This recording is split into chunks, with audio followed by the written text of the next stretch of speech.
Here we go. One of the many reasons why I rarely make my bed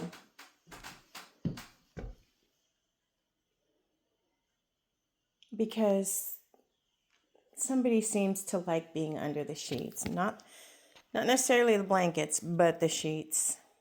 And yes, underneath that blanket or that sheet, there is a soft and fluffy, filled with love, precious baby that I call Lily. I'm surprised she's not coming out because usually when I start talking, she suddenly goes into this frantic mode of pet me, and it's almost like she knows I'm trying to draw her out. There it is. There it is. Nope. She's just gonna fluff it up.